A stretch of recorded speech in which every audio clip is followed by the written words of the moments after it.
She's already there. Don't mess this up. The text from Nathan Brooks flashed across Ethan Calloway's screen just as the waiter set down a crystal tumbler of still water, and for the third time in 10 minutes, Ethan checked his Patek Philippe, as if the watch itself might explain why he was sitting alone in one of Manhattan's most exclusive dining rooms, waiting for a blind date that was already 22 minutes late. The restaurant shimmered around him in gold and glass, all polished brass, candlelight, and quiet money. White tablecloths glowed beneath the chandeliers. Low jazz drifted through the room like smoke.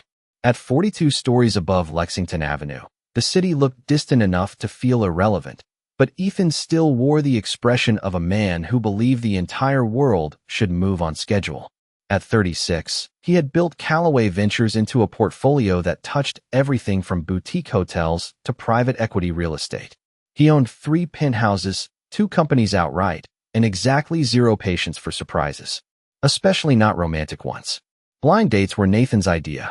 You need one night that isn't about spreadsheets or acquisitions. His oldest friend had said over drinks 3 nights earlier. Ethan had laughed in his face. Men like him did not get set up. Men like him chose. But Nathan had been relentless, and maybe there had been something in the word alone that Ethan hadn't liked. Alone. So here he was, seated at table 12, in a charcoal Brioni suit tailored within an inch of perfection, watching the ice in his 12-year bourbon melt while every passing minute turned inconvenience into insult. He had already ignored 2 emails marked urgent, silenced a call from Singapore, and mentally calculated the exact cost of this wasted hour. The only thing keeping him in the chair was pride. Then came the second text. Ethan barely glanced down at first. He assumed it would be another smug line from Nathan. Instead, he read 6 words that made his jaw tighten. Yes, your waitress. Be nice. For one still second, the entire room seemed to fall away. Ethan looked up. Standing beside his table, one hand lightly resting on the silver water pitcher, was the woman who had just filled his glass. She was wearing the restaurant's standard uniform, black fitted vest, crisp white shirt, narrow black skirt that fell just below the knee, simple black flats. Polished but practical. Nothing flashy. Nothing performative. Her hair, a soft shade between dark blonde and light brown, was pulled into a low twist at the nape of her neck. Her posture was straight, effortless, and her eyes, clear gray blue, calm in a way that felt almost dangerous, were fixed on him with the neutral professionalism of someone who had no interest in his discomfort. Will you be ordering while you wait, Mr. Calloway? She asked. Her voice was low, even, unmistakably American with the faint polished cadence of someone who had learned long ago how to make every word count. Ethan stared at her, just long enough to be rude. His first instinct was disbelief. His second was irritation so sharp it almost made him laugh. Nathan had to be joking. This had to be some elaborate prank, some absurd social experiment dreamed up by a man who had too much time and not enough boundaries. His blind date was his waitress. Of all the manipulations Nathan had tried over the years, this one was almost offensive in its creativity. But the woman didn't blush, didn't smile awkwardly, didn't fill the silence. She simply stood there, poised in the soft amber light, as if wealthy men losing composure at her table was something she'd seen before and found profoundly unremarkable. I'm sorry, Ethan said finally, the words cool and precise. Did Nathan put you up to this? One eyebrow lifted a fraction. I believe Mr. Brooks made a reservation for one, she replied. I wasn't aware he also ordered confusion. The line landed so softly Ethan almost missed it. Almost. Something in his expression shifted. Not enough for anyone else in the room to notice, but enough for her to notice. That much was clear. She reached for the leather-bound menu and placed it in front of him with measured grace. My name is Claire Whitmore, she said. And if you'd like to punish your friend later, I fully support that. In the meantime, the chef recommends the filet tonight. Ethan looked at her again, really looked this time, and for the first time since he sat down, he forgot about the time. Claire left him with the menu and the faint scent of bergamot and clean linen, not perfume, not anything theatrical, just the kind of subtle detail a man noticed only when he was paying more attention than he intended. Ethan watched her cross the dining room with the kind of focus he usually reserved for negotiations worth 8 figures. She moved quickly, but never hurried. A server at the next station nearly collided with her carrying a tray of champagne flutes. and Claire shifted half a step to the left without even looking, steadying the younger woman with one hand at her elbow while continuing to answer a question from an older couple seated by the windows. It was precise, effortless, controlled. The word slid into Ethan's mind before he could stop it. Controlled. He disliked that he recognized himself in it. His phone buzzed again. Nathan, naturally. Ethan opened the message under the table, his expression hardening as he read. If you leave, I will tell your mother you bailed on the nicest woman in Manhattan. Ethan exhaled through his nose and set the phone face down beside his bourbon. His mother had been trying to get him married since the second Forbes profile. Nathan knew exactly where to press. Across the room, Claire was speaking quietly to a silver-haired couple, her hand resting lightly on the back of an empty chair as she listened. Not waited. Listened. The difference should not have mattered. Somehow it did. She returned a moment later, carrying a small leather check presenter tucked beneath her arm, and the same unreadable composure she had worn since the moment he looked up. Have you decided, Mr. Calloway? She asked. That depends, Ethan said, closing the menu without opening it. Is this still dinner service, or am I supposed to believe this is a date? There it was. The edge. The polished irritation he usually used to make people retreat. Claire did not. If anything, something almost amused flickered in her eyes. At the moment, she said, it is dinner service. I am on the clock, and you are occupying table 12 with increasing emotional complexity. Ethan let out a short laugh before he could stop himself. It surprised him more than it surprised her. You think this is funny. I think your friend has questionable judgment and excellent timing. She folded her hands lightly in front of her. But if it helps, I was not consulted. I found out about this approximately 30 seconds before you did. And you stayed. I work here. You could have asked another server to take the table. Claire tilted her head, just slightly. I could have, but then I would have missed the look on your face. Ethan stared at her. That should have irritated him. Instead, something in his chest shifted, subtle and unwelcome, like a locked room opening an inch. You enjoy this more than you should, he said. No, Claire replied. I just do not scare easily. The answer landed with almost no force at all, which made it hit harder. Ethan leaned back in his chair, studying her. Most women in this room would have reacted to him by now. They would have recognized the watch, the suit, the name. They would have adjusted their tone, softened, brightened, offered him that particular smile he had learned to distrust years ago, the one that meant admiration until it meant access. Claire had done none of it. She had not leaned in, had not tried to charm him, had not pretended she was not fully aware of who he was. And somehow, that made her more difficult to categorize than any woman he had met in years. Fine, he said at last, opening the menu now only because she was still standing there. I will have the filet, medium rare, truffle fries, and another bourbon. Excellent choice, Claire said. It is the safest one. Ethan looked up sharply. Safe. For a man who likes control, she said, already reaching for her order pad. You ordered exactly what you always order when you want to feel in charge of a room. For the first time that evening, Ethan Calloway had absolutely no response. Claire walked away with his order, and Ethan sat there with the strange, unfamiliar sensation of having just lost a round in a game he had not realized he was playing. It was ridiculous. She was a waitress. Smart, yes. Sharper than expected, definitely. But still, this was supposed to be an awkward dinner, not some carefully choreographed lesson in humility. He reached for his bourbon, only to find the glass nearly empty, the ice reduced to thin, transparent slivers.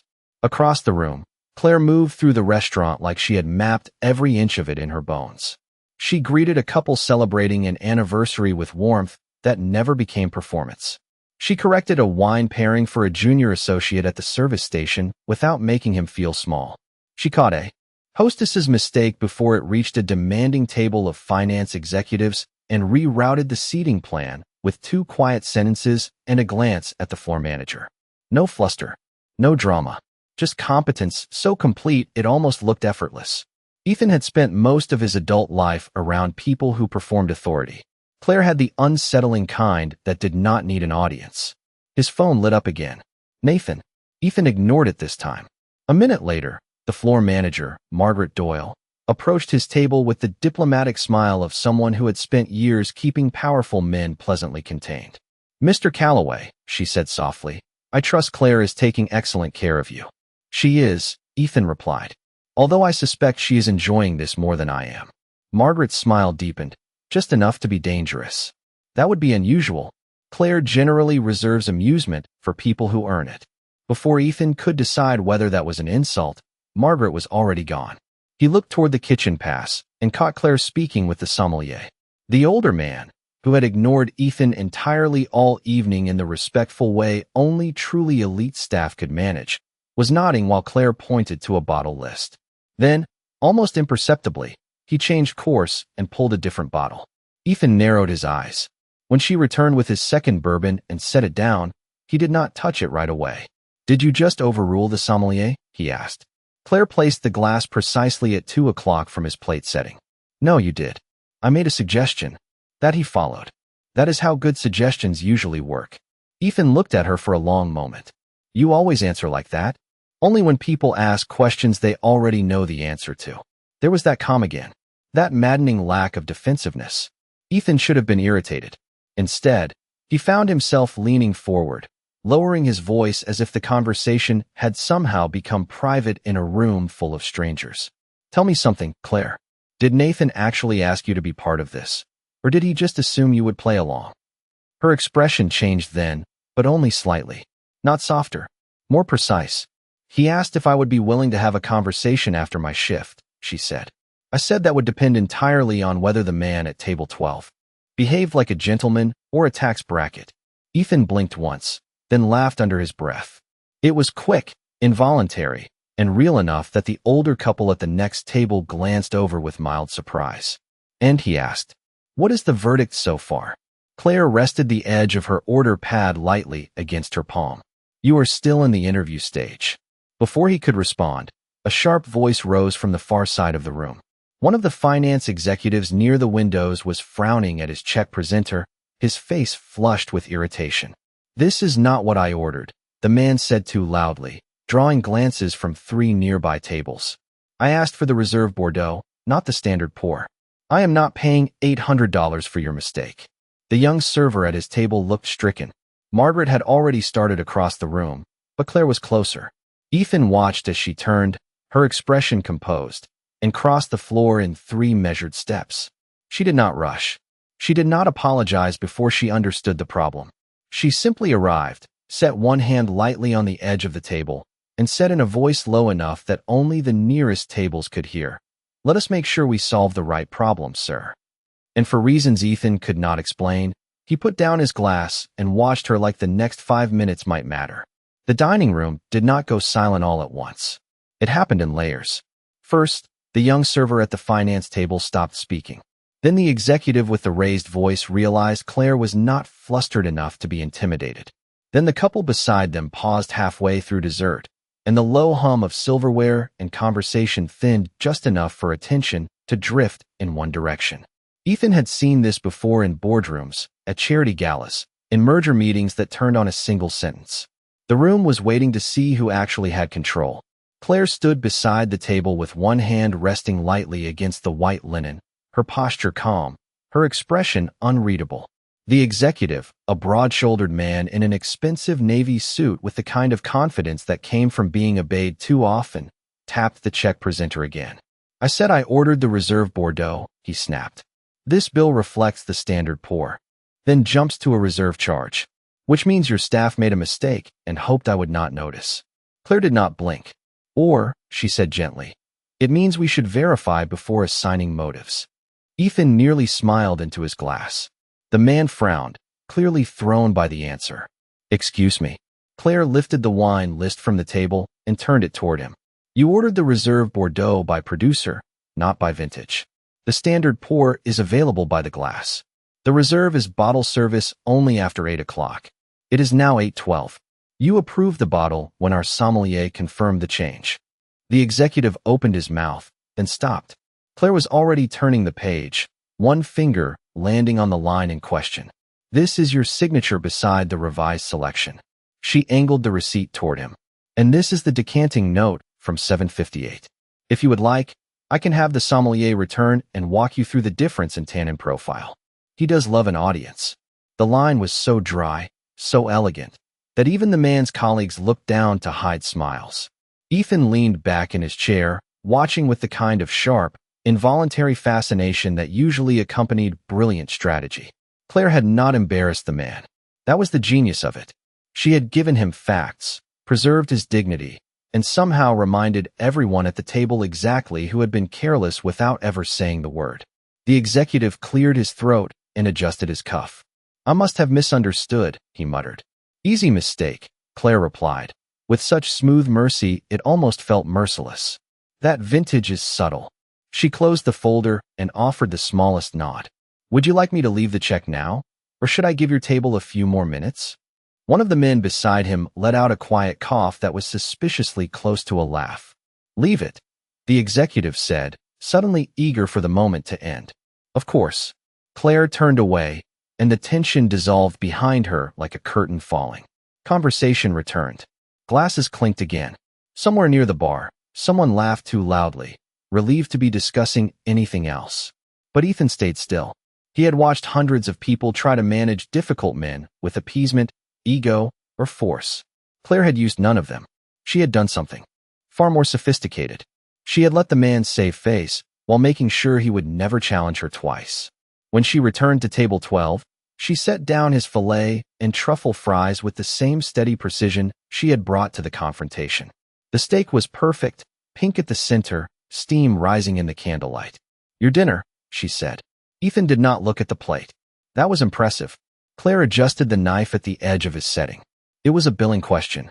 "No," Ethan said quietly. That was executive-level crisis management in a black vest.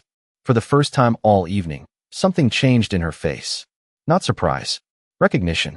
Like she had heard a language she had not expected from him. "That is an unnecessarily dramatic description of wine service," she said. "And yet," Ethan replied, "I have sat through board meetings handled worse." Claire met his gaze for one measured second. Then she glanced at the untouched bourbon beside his plate. "Careful, Mr. Calloway," she said softly.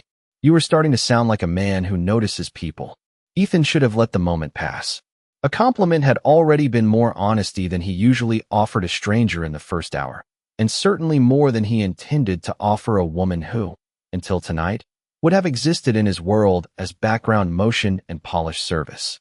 But Claire had a way of leaving silence in the air that felt less like absence and more like invitation. He cut into the filet and found it exactly as ordered, warm and precise, the kind of detail he normally noticed without appreciating. "That sounds dangerously close to praise," Claire said, glancing toward the neighboring table before returning her attention to him. "I am not sure this restaurant is insured for that." Ethan almost smiled. "Do not get used to it." "I do not get used to much," she replied. Then, because she was already turning away, she added, "especially for men who order control with a side of truffle fries." Ethan let out a low breath that might have been a laugh if he had been the kind of man who laughed easily. He watched her disappear toward the kitchen pass, then reached for his bourbon at last. The drink had warmed slightly, the ice nearly gone, but he barely tasted it. His attention stayed where it should not have, on the rhythm of her movement, on the way the staff adjusted around her without appearing to, on the subtle hierarchy of the room that somehow bent in her direction without a single visible demand. He had spent 15 years studying leverage, influence, invisible pressure points in people and institutions. Claire Whitmore, in a black vest and sensible shoes, seemed to understand all of it instinctively.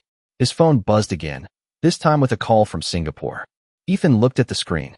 Normally, he would have taken it immediately. Instead, he pressed decline. The decision startled him enough that he stared at the darkened phone for a beat too long. He had postponed a live call for a woman who had not even agreed to sit with him. That realization should have annoyed him. Instead, it felt strangely clarifying. When Claire returned to check on the table, he was ready. Or at least he told himself he was. "How long is your shift?" he asked, keeping his tone neutral, almost casual. Claire set a fresh glass of water beside his plate and looked at him with open suspicion. That is not a subtle question. It was not meant to be. That is somehow less charming. Ethan folded his napkin once, then set it down. "I am trying to determine whether I still have a chance of not being judged entirely by my worst first 10 minutes. Your first 22, actually. You were counting. I work in hospitality. Timing is most of the job." The answer was smooth, But there was a glint in her eyes now, something warmer than before, and Ethan noticed it with the precision of a man trained to detect any shift in a room. He leaned back slightly, letting the candlelight catch the edge of his glass. "All right," he said. "No manager. No buying out your shift. No ridiculous gestures involving money. That is a relief. When you are done here, let me buy you a cup of coffee. Somewhere ordinary. No rooftop views. No reservations. No strategic manipulation by Nathan." Claire was quiet for a moment, and in that brief pause the restaurant seemed louder than it had all evening. Forks, glasses, low laughter, rain beginning to whisper against the tall windows. She looked toward the bar, where Margaret was speaking with the hostess stand, then back at Ethan. "That depends," she said. "On what? On whether you can make it through the rest of dinner without turning a simple invitation into a performance review." Ethan blinked once.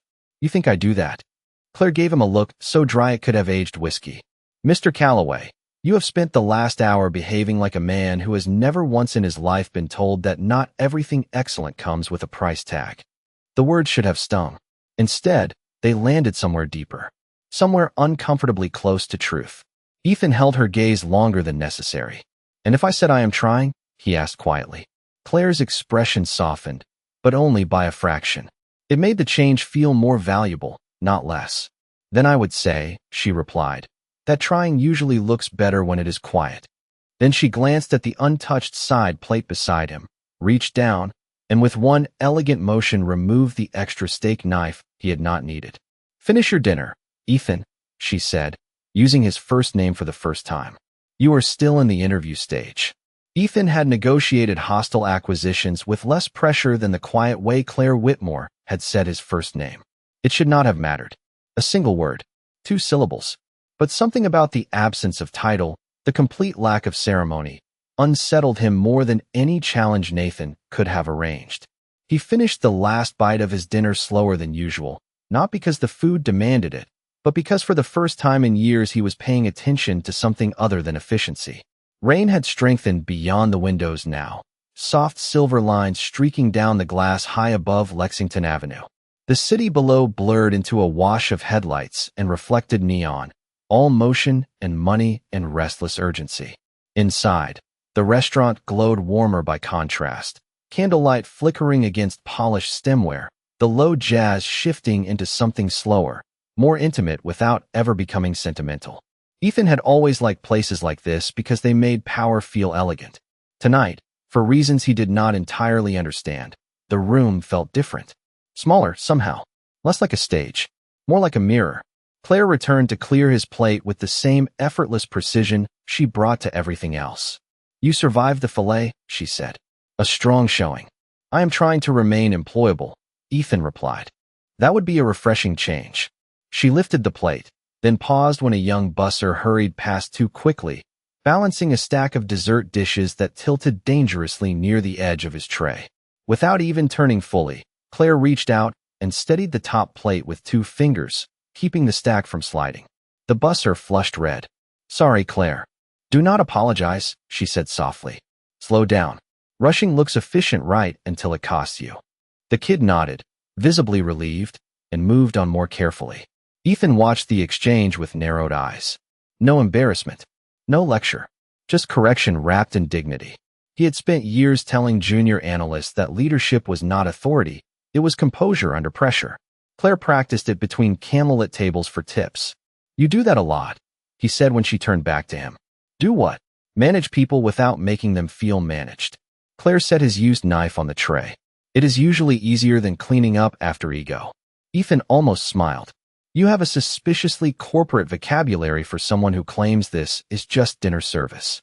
For the first time all evening, Claire went still. It was subtle, so subtle another man might have missed it. But Ethan had built his fortune reading hesitation the way other people read weather. It was there, a fraction of a second, a quiet closing of a door. Then she moved again, stacking the plate with practiced grace. "People are allowed to know words," she said. The answer was light. The boundary beneath it was not. Ethan leaned back, watching her carefully. "That is not what I meant." "No," Claire said. "I know." Before he could decide whether to push, Margaret appeared at the edge of the table, one hand resting lightly on the back of an empty chair. Claire, she said, the party in the private room is asking for you. Claire nodded once. I will be there in a moment. Margaret's eyes flicked to Ethan, and something knowing passed across her face. Mr. Calloway, she said, I hope table 12 is behaving. Moderately, Ethan replied. Margaret gave him a smile that suggested she found him more entertaining than important, then disappeared toward the corridor leading to the private dining room. Claire adjusted the edge of the tablecloth, a habit so precise it looked unconscious. I need to handle a private event for a few minutes, she said. Will you be all right unsupervised? That depends, Ethan said. Am I allowed to ask one more question before you vanish? Her mouth almost curved. Almost. 1. What made Nathan think you would say yes to any of this? Claire studied him for one long second. Around them, the room moved on. A cork eased from a bottle near the bar. Someone laughed near the windows. Rain tapped the glass in patient rhythm. Because, she said at last, I made the mistake of telling him once that I was tired of men who introduced themselves with their net worth. Ethan held her gaze. And he told me, Claire replied, that if I ever met you, I would either leave in 10 minutes or finally have a story worth telling. She lifted the tray, candlelight catching the pale line of her wrist. Do not make him write too quickly. Then she turned and walked toward the private dining room, leaving Ethan alone with a half-finished bourbon, the rain against the glass, and the first real question he had asked himself in years. Not who was she, but why did he suddenly care so much to find out? The moment Claire disappeared behind the frosted glass doors of the private dining room, the air at table 12 changed. Ethan felt it immediately, though he would have hated the wording if anyone else had said it aloud. Without her, the room seemed to return to what it had been before he looked up from his phone that night. Expensive, polished, predictable. The chandeliers still scattered warm light across crystal and silver. The rain still traced silver ribbons down the windows. The jazz still drifted low and smooth beneath the soft murmur of Manhattan money discussing markets, marriages, and summer homes in places that required private flights. But the gravity had shifted. He reached for his bourbon and found himself staring at the amber liquid instead of drinking it. Then, almost against his own instincts, Ethan stood. He told himself he was only stretching his legs, only clearing his head, only refusing to become the kind of man who sat frozen because a woman in a black vest had unsettled him. But his feet carried him toward the corridor anyway, past the wine display and the narrow wall of backlit marble, until he stopped just short of the private room entrance. The door was not fully closed. Through the inch-wide opening, he could hear voices. Not loud, not tense, controlled. The kind of conversation that mattered because no one in it needed to raise their voice. If you want the announcement to land well tomorrow morning, Claire was saying, do not lead with the acquisition. Lead with the preservation clause. Ethan froze.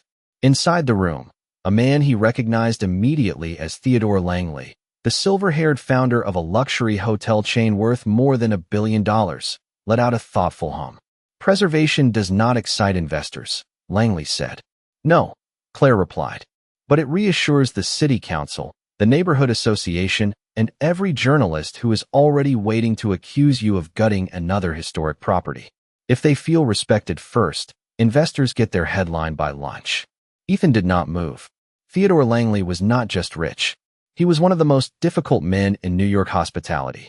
Brilliant, ruthless, allergic to being advised by anyone he had not personally selected. And yet there he sat at the head of the private table, listening to Claire Whitmore like she was the only steady thing in the room. What about the union concern? Another voice asked. Address it before they do, Claire said without hesitation. You do not bury labor questions under restoration language. That looks strategic in the worst way. You say exactly how many jobs remain, how many salaries are protected, and how long the benefit structure stays intact. Truth sounds expensive for about 20 minutes. Then it starts sounding smart. There was a soft rustle of paper, the quiet slide of a folder across polished wood. Ethan leaned just enough to see through the narrow gap. Claire stood at the side of the table, not serving, not pouring, not smiling on cue. She was in the exact same uniform, the same low twist in her hair, the same practical shoes. But the room had changed around her. Theodore Langley had one elbow on the table, fully focused. A younger executive was taking notes. Another man in a charcoal suit had his phone face down, which Ethan knew from experience meant the conversation had become too important to interrupt. Claire pointed once to a line on the briefing packet. "And if you insist on calling it redevelopment," she said calmly, "you will lose every sympathetic headline before breakfast. Restoration is the truth. Use the truth." Silence followed. Then Langley leaned back slowly in his chair and smiled. The rare kind older men gave when they encountered competence they had not expected and could not deny. "This," he said, tapping the folder once, "is why I keep telling you all she sees around corners." Ethan did not realize he had stopped breathing until the busser nearly ran into him in the corridor. "Sorry, sir," the kid whispered, and Ethan stepped aside instantly, heart suddenly pounding for reasons that had nothing to do with embarrassment. He moved back toward table 12 before anyone inside could notice him standing there, but the world had already shifted. Claire had not exaggerated her intelligence. She had not volunteered credentials. She had not once tried to impress him. She had simply gone into a private room full of millionaires and made them all sound less intelligent than the woman carrying their water. When Claire returned to table 12, she did not look hurried. She did not look pleased with herself. She did not look like a woman who had just advised Theodore Langley in a private room and quietly outclassed 3 senior executives before dessert. She looked exactly the same as before, composed, self-contained, carrying a small silver tray with a fresh napkin and the check presenter tucked neatly beneath it. That, somehow, was the most disorienting part. Ethan had barely made it back to his seat before she approached, and he was grateful for the dim candlelight because it hid, at least a little, how thoroughly his assumptions had just been rearranged. "You left your bourbon untouched," Claire said, setting the tray down with practiced precision. "That usually means one of 3 things: bad news, a better offer, or self-reflection." Ethan looked up at her, searching her face for any sign that she knew he had heard the conversation in the private room. If she did, she gave him nothing. "You forgot curiosity," he said. Claire slid the check presenter to the edge of the table, but did not release it. "Curiosity is expensive in this room. I can afford it." "That is exactly the kind of answer that should worry you." Ethan exhaled softly, then leaned back in his chair. He had spent years perfecting the art of selective disclosure, the exact calibrated reveal that kept people interested while protecting what mattered. But Claire had made every polished instinct feel flimsy. He could pretend he had not seen what he had seen. He could play coy. He could continue the dance. For once, none of it appealed to him. "I heard you," he said. Claire's hand stilled on the leather folder, just for a heartbeat. Then she lifted her eyes to his. "That was not your table." "No, and yet, Ethan admitted, "I was standing in the corridor like a man with terrible boundaries and unexpectedly excellent timing." For the first time all evening, Claire laughed. Not the restrained near smile she gave when he said something almost worth noticing. An actual laugh. Soft, low, brief, but real. It changed her face in a way that was almost unfair. "Well," she said, "at least you are developing self-awareness. You were advising Theodore Langley. I was helping him avoid a public relations disaster. In a waitress uniform. Clothes are not credentials." The answer was immediate, but not defensive. Ethan nodded once, slowly. "No," he said. "They are not." Something settled between them then, quiet and unmistakable. Not romance. Not yet. Respect. The kind that arrived late and stayed longer because it had been earned. Claire finally released the check presenter. "You should know," she said, "that eavesdropping usually disqualifies candidates from the interview process." Ethan opened the folder, glanced at the total, and pulled out his black card. Then he paused. He looked at the card, looked at her, and instead of placing it inside, he set it back on the table. Claire noticed. Of course she noticed. "Problem?" she asked. "You told me not everything excellent comes with a price tag." He folded the leather folder closed again. "So I am trying something new. Which is, I would like to pay the bill like a normal person." Claire's eyes narrowed slightly, suspicious and almost amused. "That sentence from you sounds medically significant."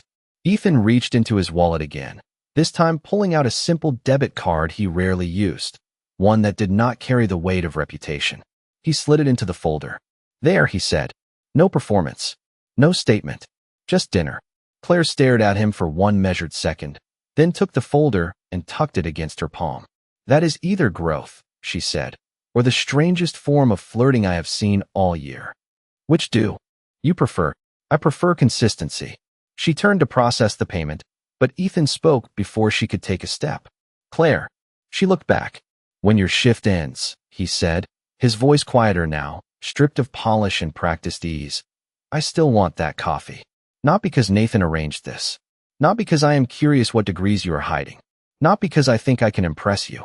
The rain tapped steadily against the windows, and somewhere near the bar, a piano note lingered just a second longer than it should have. Claire stood very still. Ethan held her gaze. I want it, he said, because for the first time in a very long time, I have met someone who makes me want to be less predictable. And for the first time that night, Claire Whitmore did not answer right away.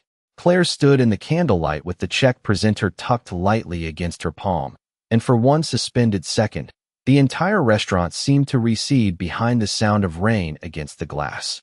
Ethan had spent years in rooms where silence was tactical, where every pause carried leverage, where people waited because someone more powerful needed to speak first. This was not that kind of silence. This one felt honest. Claire looked at him the way she had all night, steady and difficult to impress. But something had shifted beneath the surface. Not surrender, not even agreement, just consideration. The kind that meant his words had landed somewhere real. Less predictable, she repeated softly, as if testing the phrase for weakness. That is a dangerous ambition for a man who probably color-codes his calendar. Ethan let out a quiet breath that might have become a laugh in another life. I do not color-code it. Claire raised one eyebrow. You absolutely color-code it. Only the international travel. That somehow makes it worse. She took the folder at last and moved toward the terminal near the service station, leaving Ethan with the unfamiliar sensation of hope mixed with accountability. He had not felt both at once in years. Around him, the dinner rush had begun to soften. The finance table near the windows was gone, their expensive wine finished, and their earlier arrogance swallowed neatly with dessert. The older couple by the glass had moved on to coffee and were now sharing a slice of flourless chocolate cake with the kind of ease that only came from decades together. Near the bar, Margaret was reviewing receipts while a busser polished the final row of stemware. The room had shifted into its late evening rhythm, less performance, more exhale. When Claire returned, she placed the signed receipt in front of him, along with a slim silver pen. Ethan glanced at the line for gratuity. Then he looked up at her. Before you panic, he said, I am aware there is a correct answer here. That is encouraging. And before you assume I am about to leave something dramatic enough to require management approval, I am not. Claire crossed her arms lightly, not impatient, simply waiting. Ethan wrote a generous tip.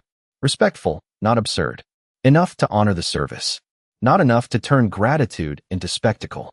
When he handed the folder back, Claire opened it, checked the receipt, and gave a single approving nod. Well, she said, look at that. What? A miracle. Ethan smiled, small and genuine. You are impossible. No, Claire said, slipping the receipt into the folder. I am just expensive in ways your friends did not warn you about. Before he could answer, Theodore Langley emerged from the private room with his small group of executives. The older man adjusted the cuffs of his charcoal jacket, then paused when he spotted Claire beside table 12. His lined face brightened with unmistakable recognition. Miss Whitmore, he called, warm enough that half the room could hear. Do not leave before I thank you properly. Ethan looked from Langley to Claire. She did not flinch. She did not beam. She simply inclined her head with the calm grace of someone who was accustomed to being respected by men who mattered and never once needed to announce it. Safe drive home, Mr. Langley, she said, and lead with the preservation clause. Langley laughed, full and delighted. You see, he said, glancing toward Ethan with a smile that held the faintest edge of challenge. She saves million-dollar mistakes in under 5 minutes. Then he was gone, swept toward the elevators with the rest of his party. Ethan turned back slowly. You really do that often, do not you?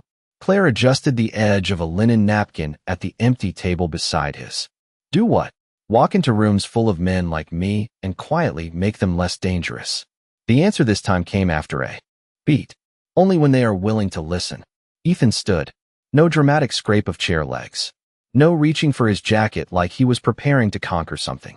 Just a man in a well-cut suit rising from a table where he had expected dinner and found something far more inconvenient. He picked up his coat from the back of the chair, shrugged it on, then stopped. What time do you get off? Claire glanced at the clock near the service station. 20 minutes. There is a coffee cart still open on Lexington, he said. Blue umbrella. Terrible jazz from a portable speaker. Surprisingly decent cappuccino. Claire looked genuinely surprised. You know a sidewalk coffee cart? I pass it after late meetings. And here I thought you recharged exclusively on private dining and ego. Ethan stepped closer, but not too close. Just enough that the candlelight softened the hard lines of his face. I will be outside in 20 minutes, he said.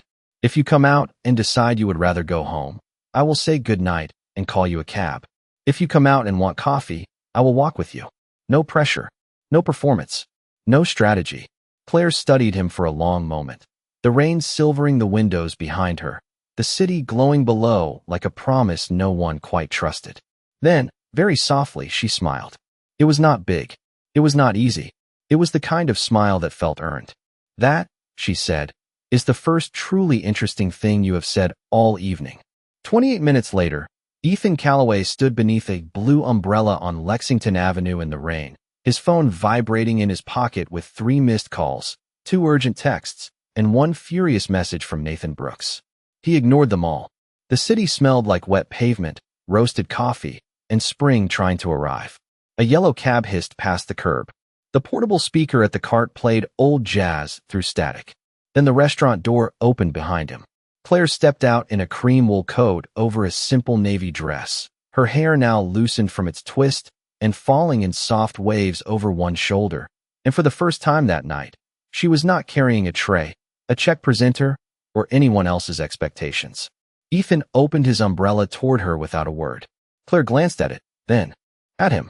Careful, she said as she stepped beneath it. You are starting to look like a man worth saying yes to. And as they walked toward the coffee cart through the rain-washed glow of Manhattan, Ethan realized something no boardroom, no deal, and no amount of money had ever taught him.